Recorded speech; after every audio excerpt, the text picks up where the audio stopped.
Hey, everybody, welcome back to the 2022 West Virginia Cybersecurity and Game Developers Expo.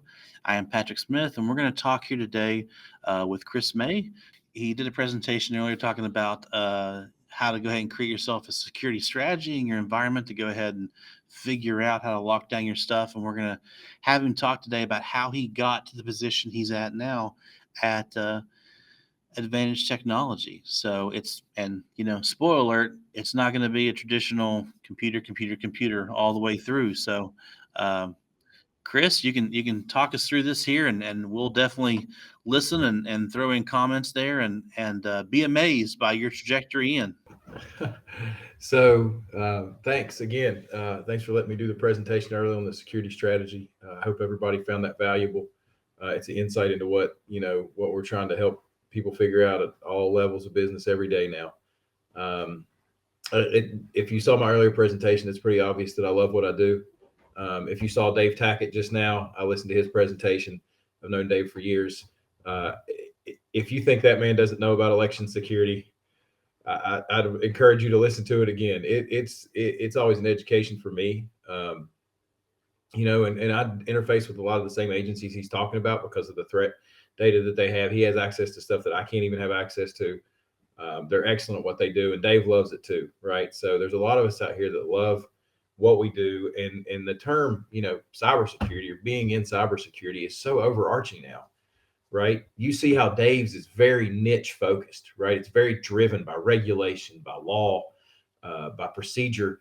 Um, and he's got a team of people under him that are doing completely different things. Those four legs of the table that he talked about, right? They have completely different, very focused, specialized skill sets within his focused, specialized skill set. So it's not always a traditional path, right? I mean, I do things on a daily basis that they don't do because it doesn't it's not part of their security stack or the way they move data. So I always get excited to hear other professionals on here as well to show off and talk about what they know and because we love it so much.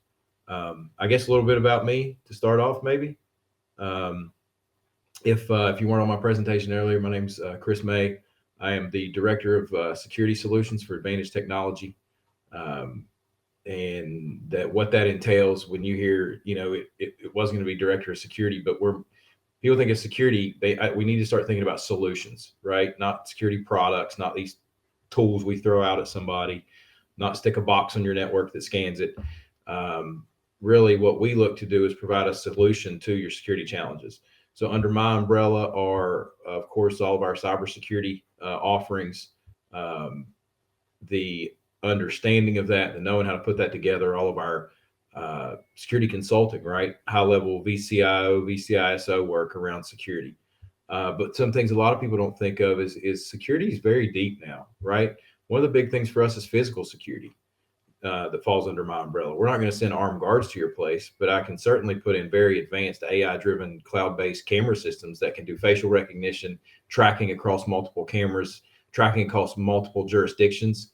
When the same camera systems are used, the ability to send that data in real time through text messages to phones so first responders can see intelligent camera data before they arrive to the scene. Um, Real alerting. If you lock in on somebody's face, you can then be alerted at any time they show up in an area if they're a threat, right? So security is a much bigger solution now than it used to be, right? It's this overarching thing, and the same companies that are thinking about cybersecurity are just as concerned about physical security, right? What happens if somebody breaks into the building? What happens if people are stealing secrets? So that's what I do. I'm with Advantage Technology. As I said earlier, we are the largest IT company in the state of West Virginia now, which is awesome because it was started here and built here. Richard Wilbur is our CEO and president. He started this 20 years ago in February, actually, out of a spare bedroom of his apartment. One of those stories, right? Just building servers and they were hanging out and trying to help people. The first client they ever had was a very small law firm. That's still a client we have today, 20 years later, that is now a very large law firm. So we have grown with our clients, right? That's the perfect ecosystem. As clients come to us, we try to enable them with technology to build their business, to grow, to be ahead of their competition. We try to secure them to be ahead of the threat and ahead of that competition as well. And with that, as they've grown, we've grown, right? It's a symbiotic relationship. We now have well over a couple thousand clients on our books. We operate 5 offices that cover 3 states physically: Kentucky, West Virginia, and Maryland. And we have about 105 people, I think, at last count. We are a full service IT and security firm, and we do that with very siloed specialists, not a bunch of generalists. So, and of course, my hat is the security hat, which some people are terrified of, but if you do it right and you do it well, it's not quite that scary. So, I think, Patrick, maybe, since we're talking about kind of a path to security, maybe just start from the beginning and how I ended up in this Yeah, place. yeah. I kind of think you were talking about like people think that hat's scary, but I got to imagine based on where you started, the fear doesn't really drive much into you when the word nuclear comes up. So yeah, Yeah, it's an interesting path from the beginning to here. So sure. So I grew up here in Charleston, West Virginia. That's where I'm at right now. I was gone for years and came back. I graduated from Capitol High School, actually, if anybody's familiar with Charleston. And I left in '95 and said, I'm out. I'm not coming back. I've always been good at numbers. Math and science was my thing when I was younger. I was introduced to computers at the computer lab in elementary school through a gifted program I was in that had these little green screen computers with Oregon Trail. Right? We all remember that. Sally dies from dysentery. Mary's got typhoid, right? So I was fascinated by them, but I was also fascinated by math and high level calculations, and it just fascinated me. So left here and went to school. Went to WVU for chemical engineering and had designs on doing that. Um, my family had worked in the chemical industry for years as engineers and process directors and things like that. And the Navy was really short staffed for nuclear qualified officers and enlisted, right? Nuclear reactors are what run big SSBN class subs, big aircraft carriers. And it's a pretty serious environment to cram a nuclear reactor into a boat. You imagine the first person that said, I'm going to cram a nuclear reactor into a boat. It's horribly a bad idea, horribly. But we figured out how to do it over the years. So I was recruited by the U.S. Navy to go to the Naval Nuclear School in Orlando, Florida. It was there. It's since been moved. So not a bad place to go, right? To learn nuclear engineering and technology. I really started focused around the electrical engineering technology, right? Which of course led me to the computer side. Um, but it was in 96, 97. They really started to get concerned about these connected communication systems into these ships, right? So you had satellite communications and other various things coming in. And what happens if somebody gets in and not gets in and does something even crazy? All you have to do with some of this big operational technology is, what if you get into that distributive control system that controls that reactor on the boat, right? It looks like a bunch of little NASA screens. What if you get in there and you change the background programming so that temperature that's actually 200 degrees reads out that it's 140 degrees?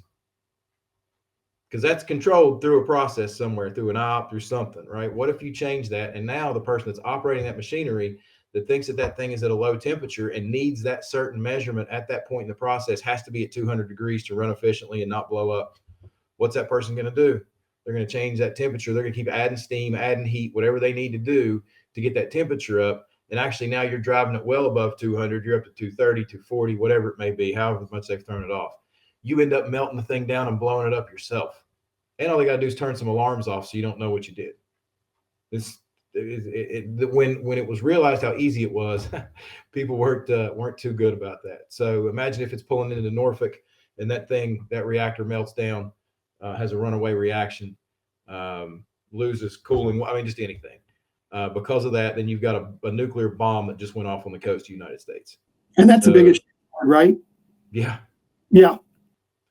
yeah. I mean, it's literally, you've got warships, you've got big aircraft carriers and submarines docked all around this country that have nuclear power plants inside of them, and they're very compact. They're built in a very safe manner, but if it goes, it goes, and it wouldn't be pretty. So that was that was really where I started, and I was fascinated by it. I still am. I did that and finished school, and then they gave us the opportunity. We came in on a really weird package where they gave us an opportunity to, if we were willing to stay on, they were going to write us big checks, right, to stay or go. And they take their bet that some of you will stay and some of you will go. And I just saw an opportunity to go work in industry and do some other things. So I left there and actually went back to school and was back in school, WVU again, to take the classes and the things I needed to make it an actual, 4-year nuclear engineering degree, right? To or chemical engineering, whichever way I was going to go. I had all the basics, right? I had the engineering side and the math side. I needed all the prerequisites, which is super weird. Um, and so in doing that, my father had started a company in Knoxville, Tennessee, completely unrelated, you would think, fundraising and marketing. Um, they were raising money for police organizations, firefighters, charities, people that couldn't raise money for themselves. Police can't, right? Could be protection money, so they need organizations to help them with these big shop with the cop drives and FOPs and stuff. And this was very early on. This was in the late '90s, and so I'm like, well, what do you need me for? Right. I'm not calling people on the phone. I'm not sending emails. I'm not doing any of that. And he's like, well, I think we can build this better with technology. He's like, nobody has a good database that works the way we need it to control the donors and understand the frequencies they get called on and what campaigns they're in and all that. And I was like, well, sweet, let's go. So he pays me to move to Knoxville, Tennessee, sets me up in a condo and stuff because he needed it bad and didn't trust anybody except me. So I did. I started building that out and what that looked like. And when I got there was racks and racks and racks of filing cabinets of call cards, right? This is how they had operated for years. And so it was getting all that into a database, making all that work. So what I was doing is using what I had learned in technology to enable the business, right? Essentially. And what happened is we grew that business exponentially. And we finally were able to divest that business. And the reason we were able to divest it is because they wanted to buy the data and how we moved the data. And the data was easy for us to show them, right? It was people were just getting into this. The no call lists were coming out, right? That's when the government passed in the early 2000s, the no call list. And so you had to be able to match your calls with those no call lists. If you started calling into those no call lists by accident, they didn't care it was by accident. You were getting fined and shut down. So it was easy since I already had it running in a very clear, structured, organized database to just say, okay, here's another database. We cannot touch these people. You all talk and you pull this out. And so it was easy for us to show other people that we wanted out of it because of the no call lists. Other people were buying in because there was so much money being made, and we could show them how they could get around the no call list legally without a lot of challenges. And so they bought it. And so, how in the world do you go from nuclear to that? Well, it just a strange career path, right? But like I said, I was able in the business with technology, and I was helping him run the operations. And I learned a lot about operations management there, right? It was in its infancy when I got there. My dad had started it. I helped him build it. He made me work on everything. I mean, I was, to him, I was just his snot-nosed kid, and we were going to make this thing work at his discretion. But it was great because I got to see all parts of the business. So from there, I hung out for a little while after that ended. And then lo and behold, I was going to go. I didn't have to really jump right back into work or anything, but I was going to go again, work on some kind of engineering focused, right, project. And a good friend of ours, one of my dad's friends that owned a big asphalt and concrete company down there, was huge, did interstates and bridges. And he comes to me and he says, Chris, I need an operations director. I need your skills. I'm like, buddy, I've never run an asphalt and concrete company in my life. I don't even know what that entails. What he had seen, because he had talked to me a lot about what we had done, is that I had tied the operations in with the IT, right? So how does operations function? What's it doing? How do we enable them with technology, right? How do we take this cutting? Because this was the early 2000s, man. We had stuff flying at us left and right that nobody knew how to use. And so I was like, you know what? That sounds cool.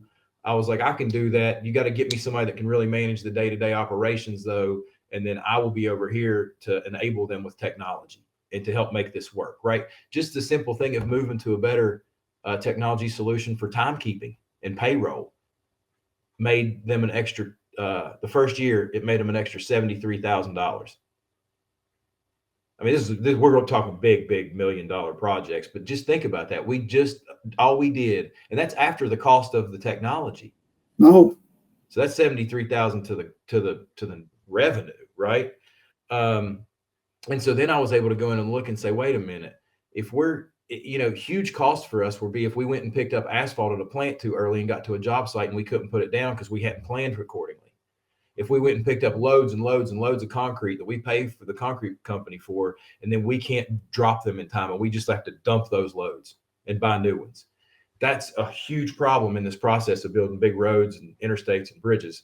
So what do? They all do this now, but back then it was really new, is you start to look at how do we do better project management? How do we do better timekeeping through software, as far as we know we need certain staggers, right? For these things to happen, for us not to get on top of ourselves. And so we really use technology to do that effectively. And the other thing we did is I helped build it out to where our quoting system was better, right? We had to quote, we had a commercial side too, not just, contract work for government and state. And on that commercial paving side and concrete side, it would take people forever to get somebody a quote and to look at the jobs and figure it out. And, people just want this stuff done. We got to where the salesman could go out. They would fill out a piece. We were still back in the days. They didn't have right. We were carrying tablets in 2001. They'd go out and fill out their piece of paper on their clipboard, and they'd bring it back, and then somebody would enter that into the computer system, right? They would enter that in this system that then the estimator could go look in that system and say, okay, this is what they have, right? And then once they agreed and it said everything was okay, then the person that rectified all of it, did the quote, could go look and say, okay, here's the quote. And we changed our quoting time from 2 weeks down to like 4 days, just because we put a process in place. And so I did that for years. I enjoyed it, honestly. And then moved on from there. My father then, at this point, was basically not doing much of anything.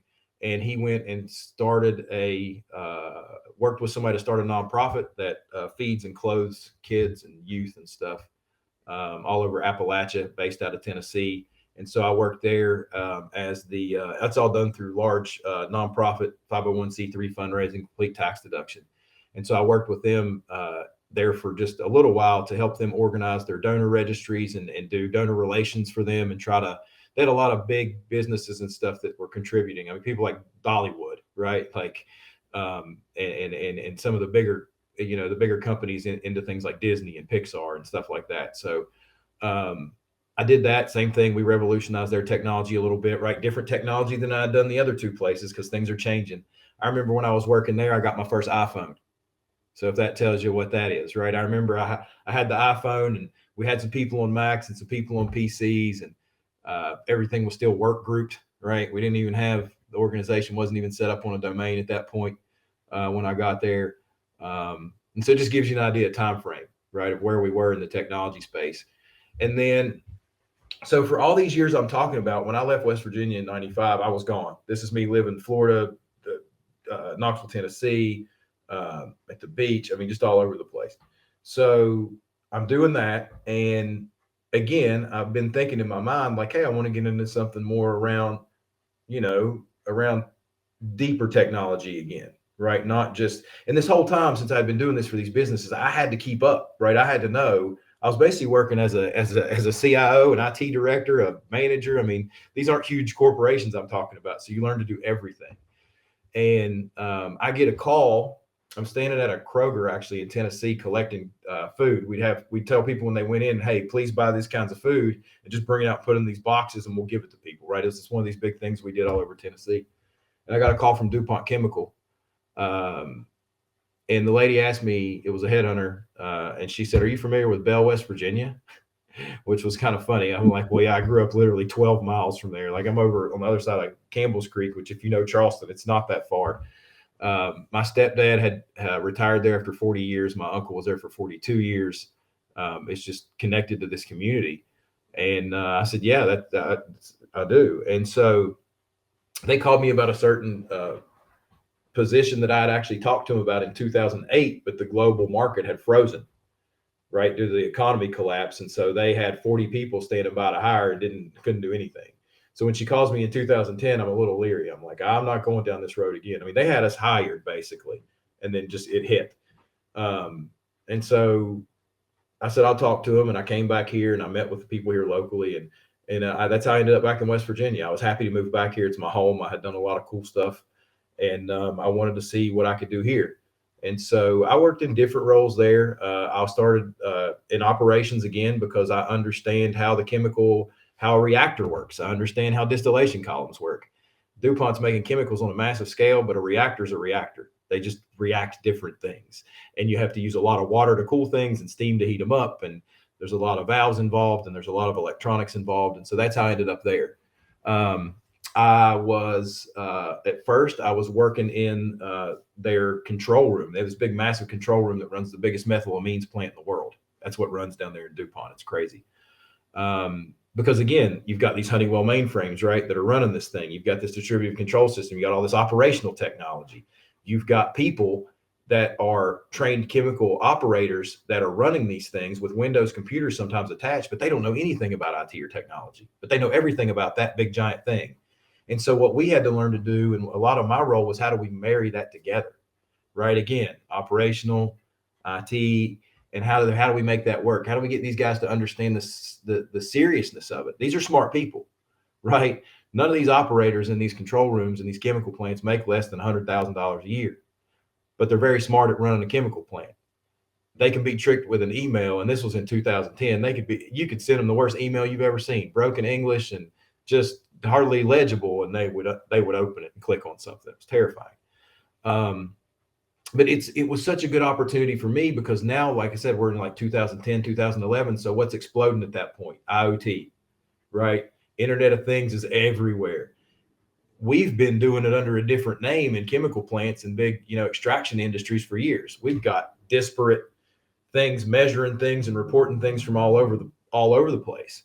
But it was becoming very prevalent. And what was scary for us in that world is where we would hook up something into a system, and we would be limited to where we hooked up a sensor or a control valve or something based off how we could wire that, right? Everything was hardwired with a redundant failover back to a distributed control system controller.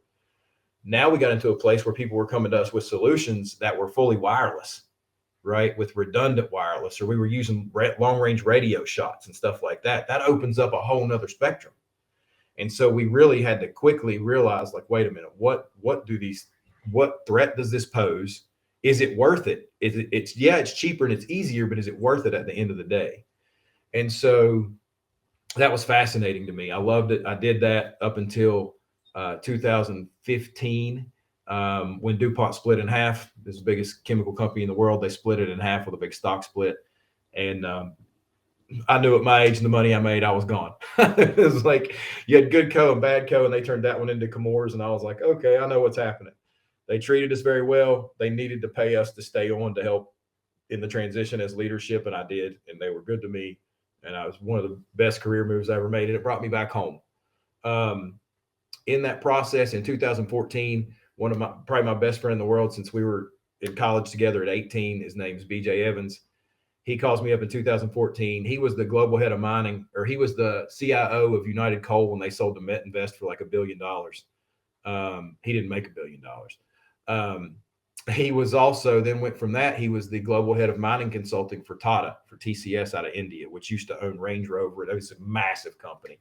So he was their global mining consultant head around technology, right? Around how do we drive innovation in these large scale global mining operations with technology. So he had a dream for years. He drew it up on a napkin on an airplane on the way to Australia one day about a company he wanted to build around IoT. And so in 2014, he reaches out to me. He says, Chris, I'm moving back to West Virginia. I'm quitting this job with Tata. I mean, this is a job where the numbers behind the dollar sign are massive. He's like, I'm leaving it. He was traveling 300,000 miles a year on airplanes, and he had kids at home. So he's, I'm coming back to Clay County. I'm like, oh, wow, this is crazy. I'm already here not yet looking for something to do. So he partners up with another friend of ours, which is Richie Wilbur, that owns our company, that owns Advantage, and decides to start this company called Iridia Solutions. It's ARIDEA. Iridia Solutions is a high-end remote environmental and process monitoring solution, right? So we can go anywhere. We can go into a mine outfall, a water outfall in the middle of nowhere. We can power that sensor that's live real time in the creek. We can power it with solar. We can shoot its data out from the middle of Logan County and nowhere if we want, over long range radio. We can do, if there's a bunch of them in different places, we can do 40-mile radio shots now. We can do satellite, we can do cellular where it's accessible. We pick the one that works the best. It's powered, it's housed, it's safe, and it just works. And then we build a platform to where you can see that data in real time from anywhere on a phone or a tablet. And it will alert you to, we set the preconditions for alerts. So you know when something happens, you know when things change. And now you can monitor something out in the middle of nowhere, just like you could inside of your mining operation or inside your chemical plant. We've gotten so advanced that we build underwater solutions for the U.S. Army Corps of Engineers called the Wizard. It's a water intrinsic zoological ambient research device. When they dredge at locks and dams, they have to dredge out these big locks and dams, say in the Ohio River and things, and they have to dump those tailings somewhere. Well, the mussels, actually, our freshwater mussels in these rivers are insanely important because they help keep a certain flow of life with the oxygen levels in the water, with the other smaller things that feed around their little ecosystem. If they die off, things get bad. So you don't want to cover them up with all that and kill off these big mussel beds with those tailings, but you don't know what you don't know because it's 80 feet underwater. So we built this platform. It's got all these sensors for turbidity, oxygen content, temperature, everything that can drop down in these deep waters. And it's connected to a buoy on top. The buoy has built-in satellite or cellular, all the power capabilities to charge it, all the communication systems, and you can just go drop it in the river, and now you've got real-time data of what's coming out of the bottom of a river. It's crazy cool. You can go to our website and look at it. And then we also do ones out in open water. So we built one that went out in the ocean in the Cook Inlet off Alaska inside big ice packs to measure. They busted a natural gas line in endangered beluga whale breeding habitat. And so they needed to know how much natural gas was pouring out of this thing. And this was an active breeding season for these beluga whales that are protected. It's a horrible disaster. We got called in and we had 9 days to build a buoy system that could go in open ice pack ocean and monitor salinity, CO dissolved in ocean water. I mean, just crazy stuff. And we had to take it and we got a research vessel, took it out on a research vessel, and we would drop it on one side. You couldn't get near it because they were afraid it would light off and catch on fire. It was just 20,000 CFM of natural gas just pouring out of the ocean up there. It was insane to see. But the fear was we had to build all this stuff intrinsically safe. You float this buoy with a bunch of electronics over it, and you get one spark outside of that, and now this thing has blown up, and you've killed who knows what. I mean, it was a little nerve-wracking to know we had to do that, but we said we could, and we did. We delivered it. We built it in 9 days, put it on a truck here to Memphis, put it on a plane to Alaska, met it with a semi in Alaska, and put it on the ocean. So that's the kind of cool stuff we do. I left DuPont to come do that. I was it was weird, completely different title change. When I started there, I was the director of sales because I understood the technology and I could talk about it where people could understand it to the people that needed to buy it from us. And I had a DuPont pedigree so they would listen, right? I mean, just in all transparency. And that was my role, was to go out to the big engineering companies of the world, drive these type of purchases, right? I'm not going straight to DuPont. I'm not going straight to C8 to Dow or any Bayer or whatever. I go to CH2M Hill, right? An engineering consultant, a big international one. You go to the do what? My brother works there. Yeah, it's they were a client of ours actually. So we went to them and showed them that, look, if you have somebody with a remote communication problem, we are the integrator. We're sensor agnostic. As long as it puts out a normal output that a normal sensor would put out, RJ45. I mean, there's 10 different options we have. Then you just tell us what sensor you want. Heck, you can buy it yourself. We'll make it talk and we'll send it back to a place where you can pull them all in. They're reportable. You can see the data. And so we did that. It worked incredibly well. Like I said, we have contracts with the Army Corps of Engineers, all kind of different things in different verticals. And we got that by about 5 years ago, probably about 2017. We had it up and running well, and it's become now more of just like an internet order placement business, right? The big guys know who we are. If they'll figure out what the solution needs to be, they'll send that to us and say, this is what we need. And then engineering designs it. They sign off, we ship it. There's no more sales involved anymore, right? We don't have a sales team for it. We've done a lot of new things where we have kits that we can build one-off kits because there's a lot of solutions we saw were repeatable. So we stuck those on the internet with a big company called Libelium and their IoT marketplace. And now that's all sold. So the orders just come in, engineering, production fills the orders, you send them out. So around 2017, I was pretty much just hanging out at Advantage while that thing was running, right? I didn't have a sales team to manage. I wasn't really having to talk to clients anymore. And so Richie's like, wait a minute, let's figure out, what are we looking at next? I mean, it like I said, these are my friends. It's a local company built here. We all know each other well, and we had hired some people to try to lead security and try to do some things. We always did security really well in house at Advantage.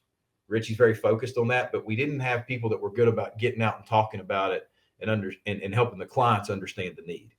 So in 2017, I stepped into the role of information security consultant. Right? We needed somebody that understood information security that could go out and talk to these people and not only explain to them what was happening, but help them actually build a plan, an action, like I talked about today. Right? That's the reason today I talked about building a strategy. I did it for years. That's what I did. We had a technical director of security who was incredibly smart. He's a red team guy, pen tester, hacker extraordinaire, as he calls himself. Super smart guy. His name's Rob Dixon. I don't know if you guys have ever ran across Rob in your time around here. He works for Uber now. He works remotely for Uber here out of West Virginia for Uber Security. He's super smart. And so I focused on the other side of it, right? All that part of it. The beauty of it was the reason that and that was my first real entry into an actual cybersecurity position. But I have all the background. You need to understand networking to do cybersecurity well. Yeah, you need to understand what layer 2 security means, how we do it some people call it the old way. I think still it's probably one of the best things we do is good, solid layer 2 security. You need to understand that. You need to understand how the data moves, which I did because I'd been building this stuff out in companies, right? You need to understand, how to do an analysis of the business. So you're not just throwing something at the wall like we talked about earlier, right? That was a lot of my role there. So all this experience I had, it seems like things that wouldn't be IT, right, are things that actually were huge parts of what I do in IT. And I had the luxury that I learned the technical side by doing it, right? Yes, I've had certifications and taken classes, and I'm actually about to finish up my CISSP right now. But the beauty of me taking that, everybody's like, oh, it's hard, it's a lot, it's all that. You know what happened when I started studying? I'm like, man, this is what I've been doing for years. Like, this is so rad. And so it's not been a traditional path. I've done that since 2017. Earlier this year, we were looking at restructuring. And what happened with me being the security consultant, I would get brought in, of course, with our biggest, most complicated clients. And so I would not only consult them on security, but then they're like, well, hey, Chris, we want to do this. We want to build out, for example, we had a client last year, as soon as COVID hit, an engineering company. Every person in the place is on desks on $6,000 precision workstations running Autodesk and AutoCAD. That's how it's always been done. It's a huge, heavy graphics intensive program. It's massive. So then these customers that I deal with security at high level, they're like, well, let's take it to the next level, right? I'm already embedded with them. So he comes to me and he says, COVID's just hit. Nobody can work. What do I do? I'm like, well, you're running AutoCAD. So to host it virtually is an entirely different conversation. I've seen it tried before. It didn't always work. And he says, I'm willing to invest the money. I need you to build me out a VDI server that can run AutoCAD for 15 people on thin clients. All right. If you've got the money, I've got the time. That's an interesting definition of thin client. Do what? AutoCAD and thin client. I mean, that's an interesting definition of thin client. They don't go together. They don't, right? They don't at all. And what he was telling us is for anybody on here that's never been in an environment like that, he wanted everything to run on the server at the office securely on this massive stack, 15 people running these huge programs on here, and then be able to deliver that to them where basically all they're seeing it through is a window, right? All the processing is here. So they can have these little dinky computers at their house that don't cost anything and are throwaways because everything's happening here, and we can secure it better there instead of putting it on a $6,000 laptop at their house. And so we said, that's rad. Like, yeah, I want to do that. So I got drug into a lot of that sales engineering role. I worked with Dell Engineering. We built a big 750 stack. I mean, these graphics cards were $9,000 a piece, right? Like it's crazy. It ended up, the first one cost him about 60,000.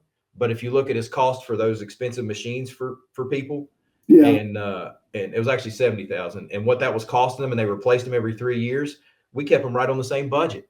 When you looked at it over time, it worked so well. They came back to us. That was in 2020. They came back to us at the end of 2021 last year and bought another one to add more people. And that one added 10 people, and it was 40,000. So now he's down to 4,000 a person instead of 6. Right. So, but I say all that to say that's the stuff I would get drug into, and it took a lot of my time away from the actual security focus. Right. But it's great because I'm building the security plan as I'm helping build out the stack. And I have a lot of people around me that help me do this, right? I'm not a one-man show with this. My networking team, our senior network engineer has a computer engineering degree and a mechanical engineering degree. Wow. And he's pretty much got an electrical engineering degree. It's just not on paper, right? So I've got men and women around me that are helping me to do that. What we saw is that the need for security is so big right now and so all encompassing that it was pulling me away from being able to focus on just security for us and our clients. And so the owner of our company came to me earlier this year and said, Chris, how would you feel about getting all these accounts that you manage now off of you? And I literally almost just cried. I was like, please. It's a lot, right? That customer facing role I've been in through COVID has been unbelievable because we've literally had to revolutionize businesses overnight. I mean, I told you we're the biggest IT company in the state, and I don't say that to brag. I say that because you can imagine the pressure that comes with that, right? We're running banks. If you come into downtown Charleston from there to the Capitol and you look around, it's pretty much us, right? We own 80% of that market. That's where we are. That's where we've been for 20 years. And so we really needed to pull back now that we finally catch our breath. We're just now catching our breath. For 2 years. It's been full speed, and say, how are we going to manage this better? So now I've been moved, as I said, into this director of security solutions role. So what I can do now is, as we have account executives, sales engineers out in the field, as they find challenges with their clients for security, they can come back to me as a resource and to delegate authority to the right people, or to step into those conversations and still help them design the solution and architect it and all that. So the cool part now is I'm actually in my dream job, but I never knew it was my dream job until it happened. You know what I mean? And if you hear what all I said, it seems like this really weird path. But if you look at the background, technology's been all through it. At the end of the day, I'm just a nerd. Like, and I love to share this with other people because I'm fascinated by it. Like I still think that cell phones are voodoo, and I know how they work. Yeah. Right? The fact that I've been doing this since, like I said, '96, and the fact that we can transfer live video and what we do over clear airspace, that's literally black magic if you think about it. Like, Yeah. I tell people, IT is the technology are the magicians of the world. You imagine showing this stuff to somebody in 1850? Or even 50 years ago. Well, Black yeah, magic. yeah. Yes. Show it to the guys that made the Aloha net, and they were sending stuff Oh, over radio waves, and they're like, you can send a video that would have taken me 17 weeks to send. yeah, it's amazing. So, I mean, and I hope everybody sees that, is there's so many different places in security and technology you can fit, right? The theme for me, and where I see the most growth and where I see the most money right now in cybersecurity especially, is when you can marry the two together. If you learn something about business, I told Patrick this yesterday, and I might have mentioned it earlier, but you say, how in the world could I get into something like what you do or what you've done? It is simple as going and getting a 2-year IT degree so you understand the basics, and go take some management classes. Go take some public speaking classes, right? Go get a security certification in something that's actually going to help you, right? And then go take a role in a company that's not in cybersecurity at first, right? You need to have sometimes a level 1 or level 2 technician role for a little bit, or act inside of that as a company so you understand the inner workings, and then you can work your way into security. Now, that's one path, right? And it's an easier entry. And here's why I say that. Right now, the sales engineers in cybersecurity are making more than the technicians. It's crazy. The salespeople, the account executives in cybersecurity are making a fortune, right? Because we have to have people that can translate this high level knowledge to other people. None of us stay in business if we can't. And so I'm right now looking for IT account executives in Charleston that can that have IT experience, but also can talk to people. The guy I'm interviewing tomorrow has a computer science degree, but also is very good with other people. That's amazing. Guess how he's going to make more money with us? We can hire him for that role to use his computer science degree, and he'll do well. If we hire him for that IT account executive role, and he interfaces with clients and starts closing $100,000 deals, which I believe he will, I promise you he's going to make more money. And it's easy, right? He's talking to people. He's sharing his knowledge. It's not hard. So there's a huge growth path in IT people that can talk the talk and walk the walk, and you don't have to know it all. If you have a broad understanding of IT right now and a 2-year degree, and I see that you could actually interface with people, I would probably hire you, right? I mean, that's just point blank. Well, I feel like too, when you walk into an organization, um, to some degree, you're an outsider walking in, but if you can suddenly drop a term that's insider to, I don't know, a law firm or to a bank or something like that, I feel like a bit of the guard will come down because we're like, oh, he knows about us. He understands us. And then suddenly it's like, I'm not talking to an outsider.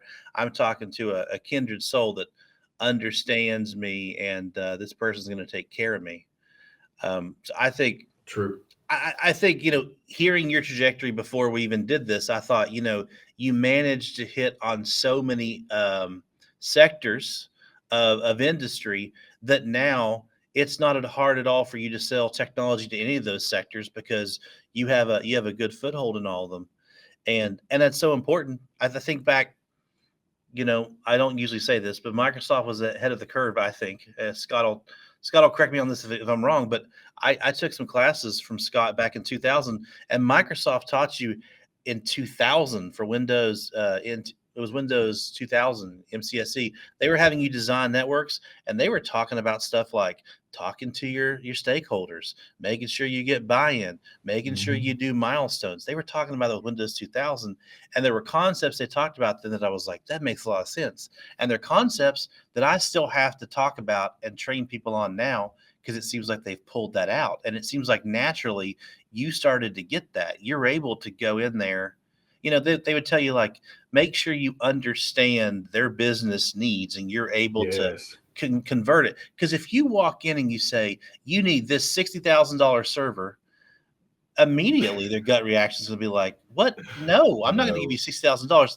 They need to see the benefit. What's the benefit to them and their organization? And I think it's amazing. I mean, people can totally come from the IT side, but I think it's amazing based on all the experiences you've had.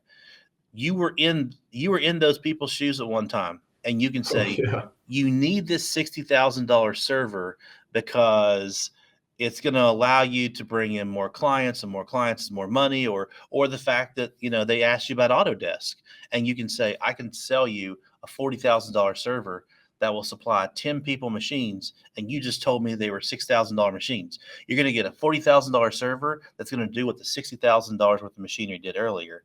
And Yep. that can be a cost benefit analysis they see. And then they see dollar signs. They don't have to know the technical. They just have to know it's going to save them money in the long run. So That's exactly right. Yeah. Well, go ahead, Scott. Well, I'm sorry. What you're looking for now is one person that I know used to take two people. Yeah.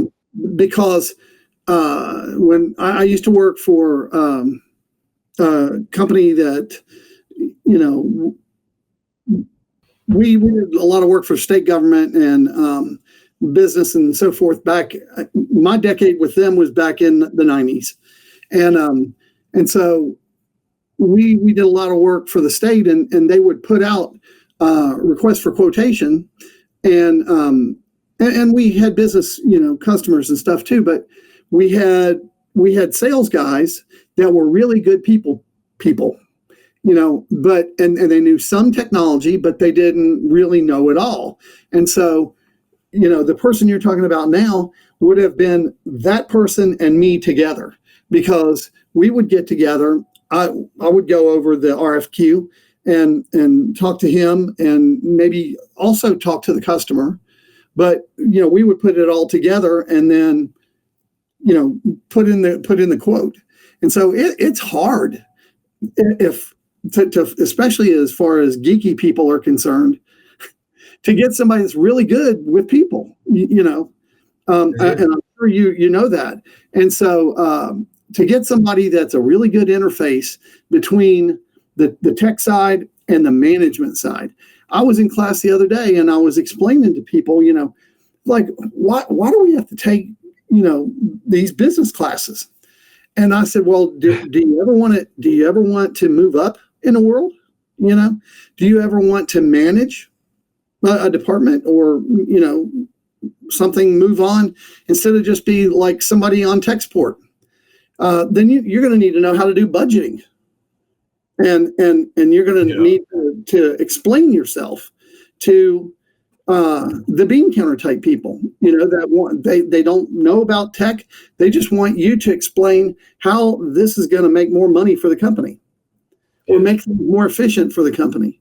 And so, yeah, I mean, I am totally on board with you on this. And that's one thing that students don't see real clearly at first, obviously, because that's what they were asking about. Why are you making me do this? And it's not like we're making it, we're trying to make it better for you, so that you're better able to go out there and get a really good job, so. Absolutely. And that's, and because to move up to those higher levels, you become a liaison a lot of times for a lot of different things, right? So I have to be able to talk to our owner who, this is a privately owned company, and be able to say, hey, if I want us to invest in this or partner with this company or do things this way around our security architecture, and he is a high level server architect, engineer, virtualization. He's the one that builds out the VDI servers on the final build.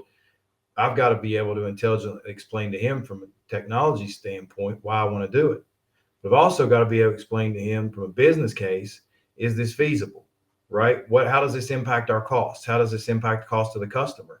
How does this impact our ability to use other products or services that may interface with this? Because now everything's so interconnected.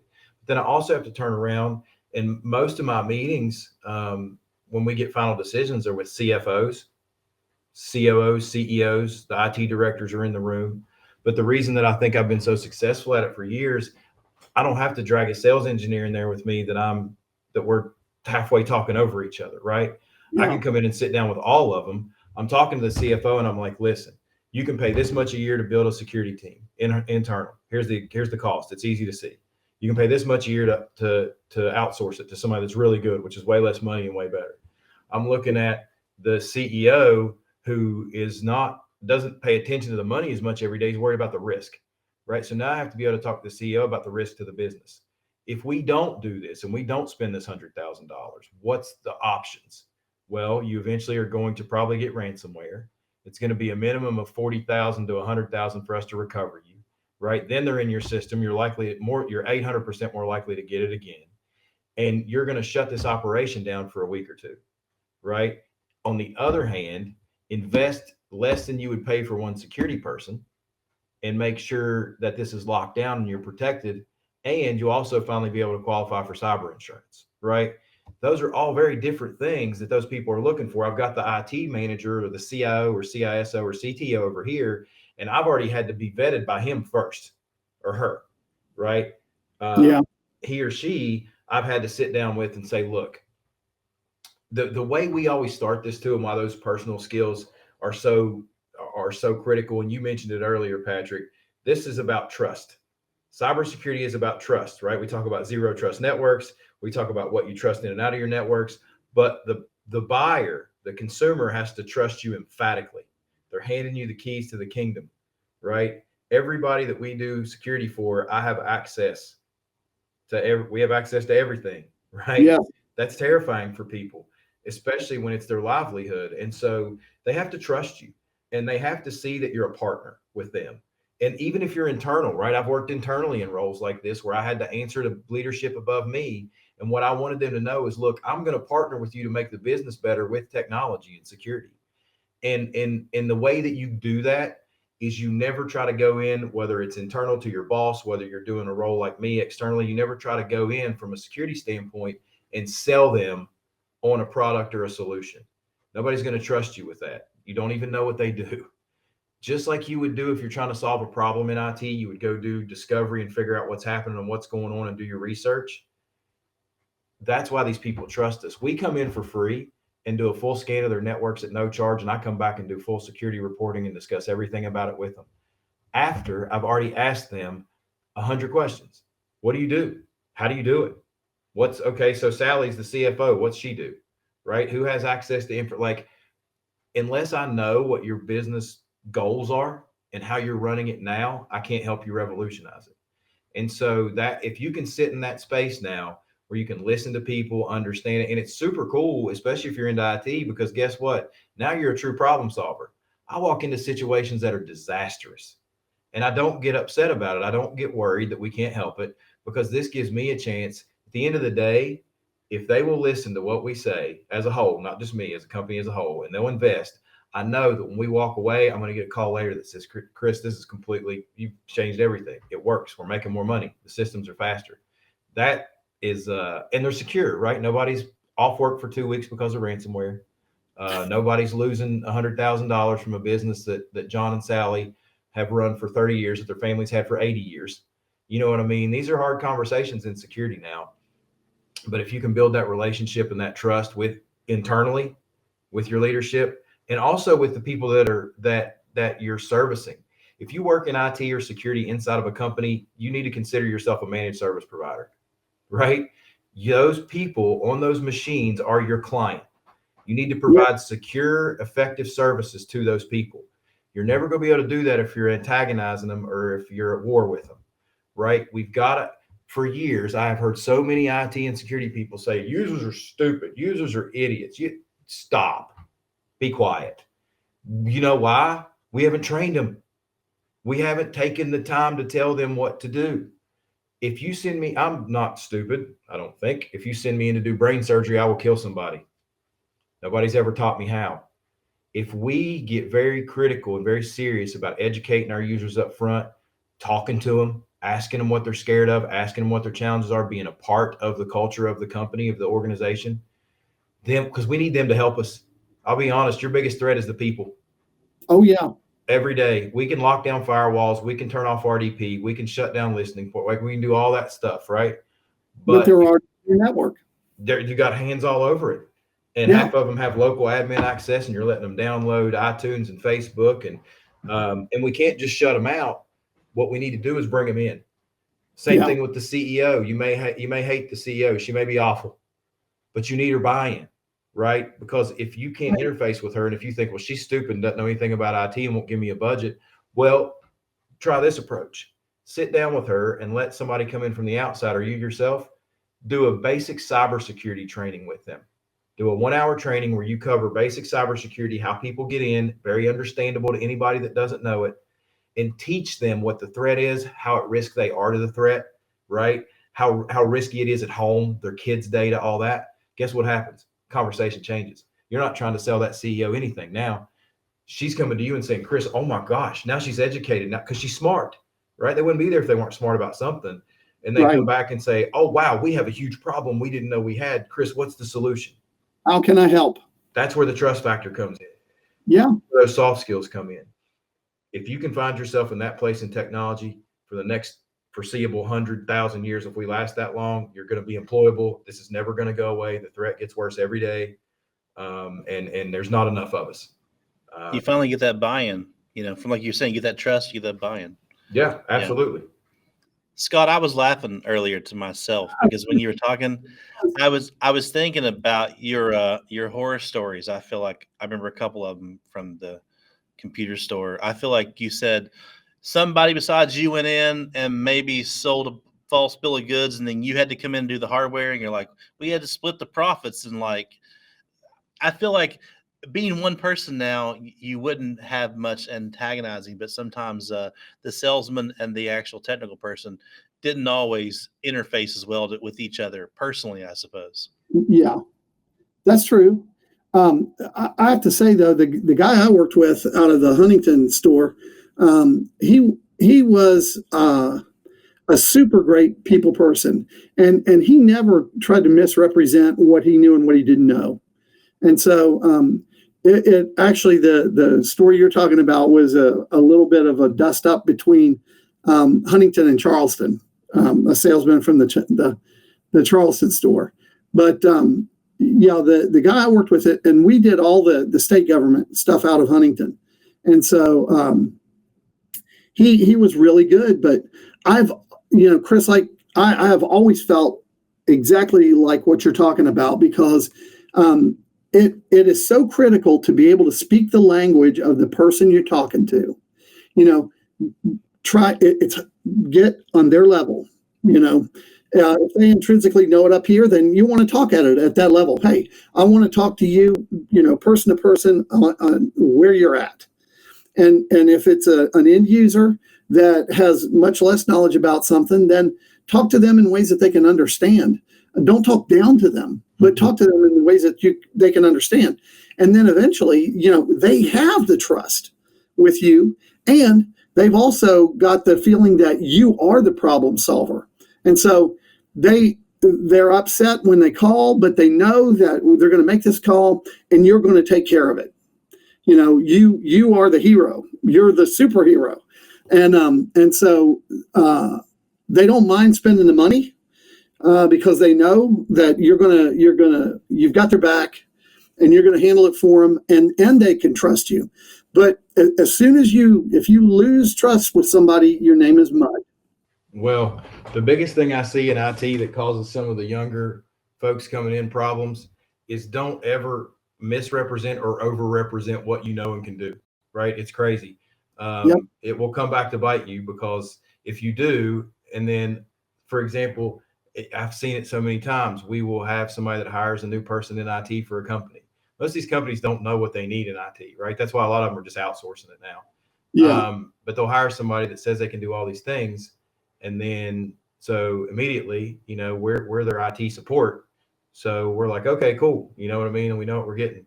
And then the next thing you know, we come in and I'm spouting off a myriad of acronyms and all these things because I'm supposedly talking to somebody that has my same level of knowledge. And all of a sudden I've got a mouth hanging open and they're just like, huh? Deer in the headlights. Whoa. Like, that's not okay, because eventually you're going to run up against somebody that does know what they're doing in that space, and they're going to call you out. And even me, I've been doing this for a while, but like, you'll never hear me say I'm an expert. If you come at me right now and say, hey, Chris, how would you go do this, this, and this on this pen test or this red team exercise or what? I haven't done any of that stuff forever. It's not my role. Right. Yeah. And so I'm going to tell you, if I do know specifically about that certain thing, say if it's a methodology or whatever, I'm going to know all that. But if it's the specific tools people are using now, I'm going to say, you know what, I'm not sure, but let me go grab the expert that I have at my back. The best part about me is I look super smart, but I've got 100 super smart people behind me that make me look smarter. Right. They're the reason I look so intelligent, and I rely on them. And in this IT landscape we're in with cybersecurity right now, you need all the friends you can get. I'm telling you, I do this on a fairly decent scale, and the threat is terrifying, and you need all the support you can get. You don't want to be making enemies out here. And you need to know what you don't know, which is a lot. Yeah, I think students often oversell, especially out of a lack of confidence. Yes. I mean, I will tell my students now, like, I got fired one time because I didn't I didn't say I knew how to do what they want me to do, but I also didn't say I didn't know. Didn't know. So, regularly we'll be in class and I'll be like, you got a Microsoft question, ask me. You got a Cisco question, I'm going to have you walk across the hall and go see Scott Nicholas, because I am not as familiar with that information. I know what I do know, and I know the wide chasm of what I don't know. And I tell my students, if you go exactly what you said, almost verbatim, if you go to an interview and they ask you a question, feel comfortable to gladly say, I do not know about that technology, but if you know a corresponding complement one, feel free to talk about that. But then definitely say, but if if I was working for you and you gave me the day, I would research and find out about that and get back with you. Because don't oversell it, because then it's going to come back to bite you. Somebody, like you said, is going to call you on it. Exactly. Well, and the other thing too is I see people that worry about the role or the position or what part of it. I see people that like desperately want to be a hacker or a pen tester or whatever, because of what every role is just as important. Men and women that understand policy and procedure and can do very detailed gap analysis and risk assessments and all that are super critical. Men and women that can do pen testing and deep dive threat hunting and triage and respond to big ransomware incidents are super valuable. People like me that are doing security consulting and the overview and the business of it, right, of how we really design it and then have other people do it for us, are just as important. So don't get focused on telling somebody all the cool tools you have or the things you can hack or whatever. A lot of us start to hear all that coming at us and I turn off. If you start telling me all these fancy cool things you can do, and it just, I know all about it already, right? Let's talk about what we can do to be better security practitioners. right? Our job, we're the guards at the gate now. I mean, I talked about in my presentation earlier. Nobody's going to come attack our borders with warships and planes, but they're beating down our doors in a cyber war right now, and it's all important and it's all valuable. And if we all work together, and that's cybersecurity and IT. I'll end with this. I know we're right at time, but IT and IS are two different things. They're two very disparate things.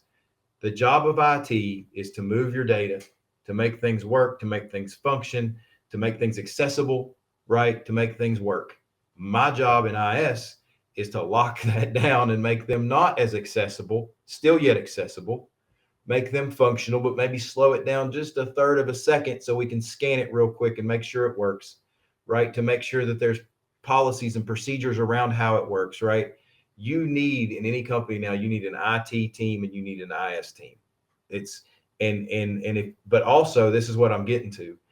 If you can do, and this is where I've been lucky, I understand the IT and I understand the information security. If you can marry those both, you're going to be in an incredibly good position for the rest of your life. If you keep yourself educated and you know how to deal with people. There's so many job openings right now in technology I couldn't even begin to fathom. Chris, I do know we're here at time, but there's two things I wanted you to have the opportunity to respond to or talk about for a second. One of our people online brought this up. This kind of goes to what Danielle talked about earlier too. I think there's in West Virginia, there's a pay disparity. Like we're at 65,000 a year versus the national average 94. I think I know the answer to that. I think I really do. I think it probably comes down to cost of living. But also they went on to talk about the fact that it's hard to keep people in local government. Danielle talks about the fact that she loses people potentially to alpha and stuff. So, I guess I would ask you why West Virginia? I mean, I'm in West Virginia, obviously. I have my own reasons too, but why West Virginia? And the other thing, speaking of West Virginia, I wanted to give you the opportunity to talk about your all's technology conference that you're having this summer too, in case people are interested in being able to do that as well. Sure. So I'll start with the wage issue, and that's a very good question. It definitely almost all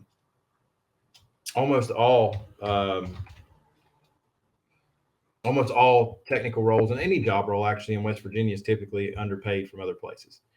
So when you see that, you say, well, why would anybody want to stay here? So I'll just be transparent with you. I got a job offer recently in California. I was going to have to move there. I was going to have to live there. It was more money than I make now. But once I did the calculations for what it would cost me for a house, for food, for gas, for cost of living, for taxes, for everything, I was effectively making less money. Yeah. Right. The other thing is there's a lot of people that we have more people right now influxing into West Virginia because you can work anywhere. I have worked out of this office right here in my house since 2015. Right. I make my own schedule. I do my own thing. I work with clients all over the country. If I was going to take a role elsewhere, I would still live in West Virginia. It would have to be remote, right? Because the cost of living's easy. We don't have traffic. I've lived in major cities all over the place. We don't have the traffic nightmares. We don't have near the crime problems. We don't have the high taxation. Cost of living's cheap. Housing across this country is outrageous right now. Yeah. We have a couple guys that got offered jobs in other cities recently because the need's so much, and it was for more money, but they said the same thing. They looked at it like, effectively, I'd be making less. This is crazy. So that's what you see. A lot of what you see as well, and because of that, it does cause us to lose talent, right? It really does. And so I'll be very transparent with you. If you look at Advantage, for example, okay, big managed security provider and managed service provider, we did our own security operations center services up until about 2017. Yeah. So we had cybersecurity people in-house managing that. We have a full network operations center. So we're running a security operations center. We're using Splunk Enterprise, security people on staff. It got incredibly hard for us to staff that here. I don't care what we paid. You couldn't find them because somebody would offer them a ton of money in some cush gig somewhere because the market's just been crazy, right? So what a lot of people have done like us is, yes, we still have security people in-house. We have our company was built off a foundation of security. Everybody understands that we have to do secure networking. But we couldn't get, and you can pay enough to keep that top talent, right? Sure. But what we were fighting with is getting the analysts, right? The lower level engineers, the people to do the day to day. And so what we've done is and I think this is probably one of the smartest things we ever did, is we went and outsourced that to somebody that could find the talent. And so now we are secured by a $4 billion company that has the best security operations center services in 4 different places on the globe that I've ever seen. Right. And so that is what has happened here. Now, us as a company, we understand that we compete. We're a little different sometimes. We're still not going to be, we can't pay what they pay in DC, New York, or San Francisco. It's just not possible. But we don't have to, because like you said, I think I saw your statistic. It said 60 some thousand here, 90 some thousand in California. Yeah.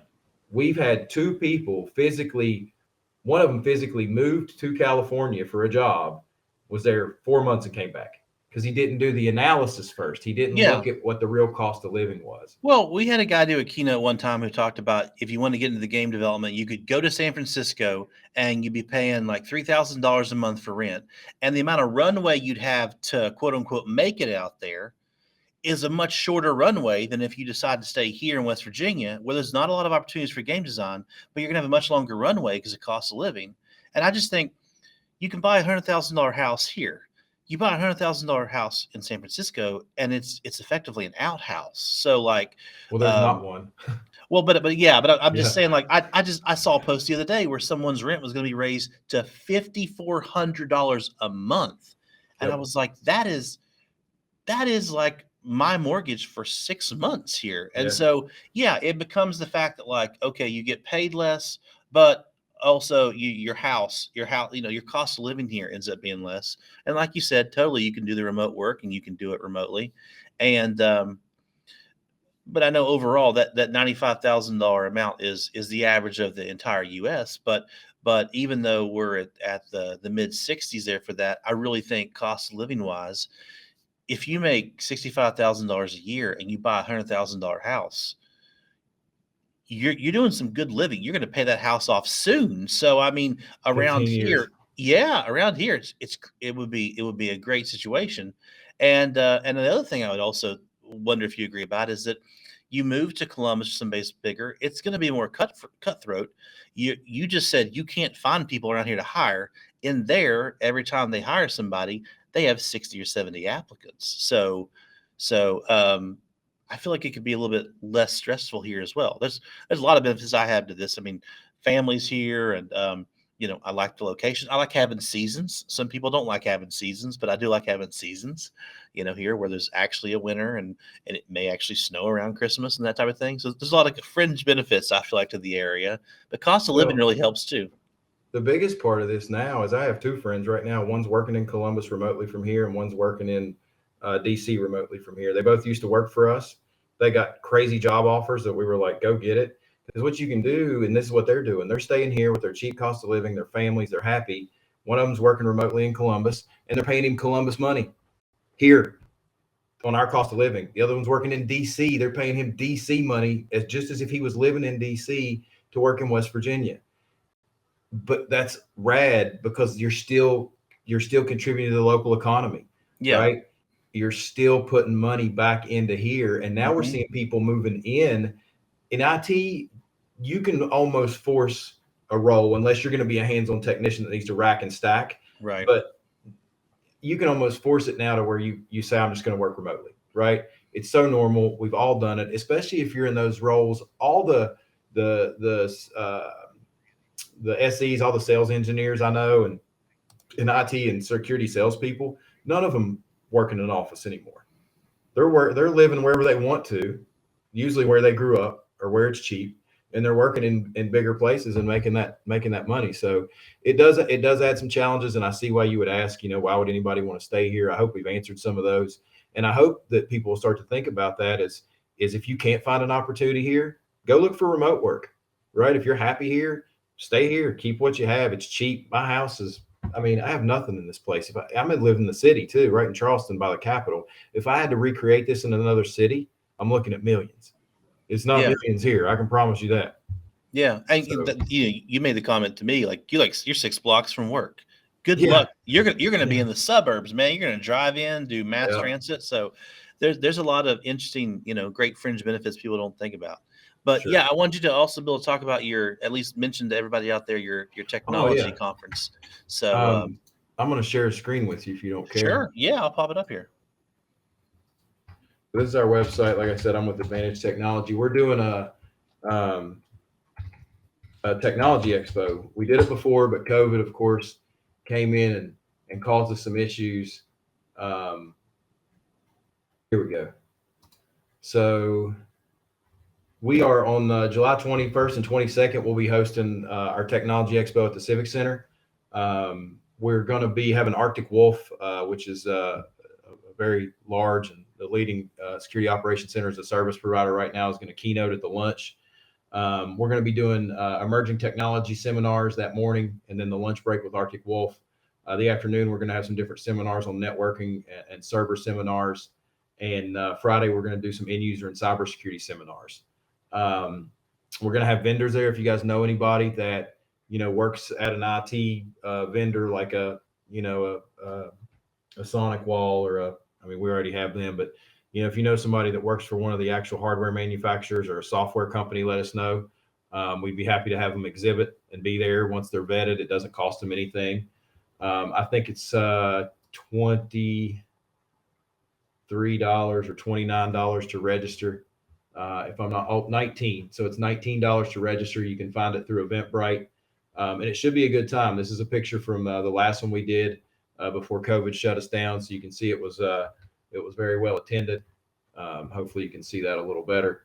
But yeah, if anybody would like to come, if you have any talk tracks that you would like to do during those presentations I mentioned, where we're going to be doing the seminars, we have a place where you can submit a talk track for approval to see if we want to do that. And you're just going to get to see a lot of stuff. I believe we need to bring the technology and security people together here. And this is one of the ways that we're trying to do that. So come out and support it. Like I said, jump on our website. I can send a link. Can I post a link in the chat? Is there a chat? I will pop this banner up here on the screen for a second, and I will also put that out into the comments so everybody has that in case they're interested. I just thought, if people are wanting more networking things, that's going to be one very, very close to now, and going to be out there and on the game side as well as on the cybersecurity side. It never hurts to go out there and go to networking events and meet new people and have new contacts. You never know when those contacts are going to get paid off a little bit later on down the road. So, absolutely, for sure. Yeah. Well, we very much greatly appreciate you coming in, sir, and doing your talk earlier and talking about your trajectory here. I think it's so important that if anybody starts looking at this from the standpoint of, I'm thinking about getting cybersecurity, but I think there's a lot of barriers to entry for me, or I think it's a hard thing. I want to try to demystify that and say it definitely takes a lot of work because everything's constantly changing, but it's not impossible. So if you have a passion for it, no matter what line of work you're coming from, no matter what walk of life you're coming from, you can succeed in it with a lot of work and determination. So thank you so much again, Chris, and absolutely. Have a good day, everybody.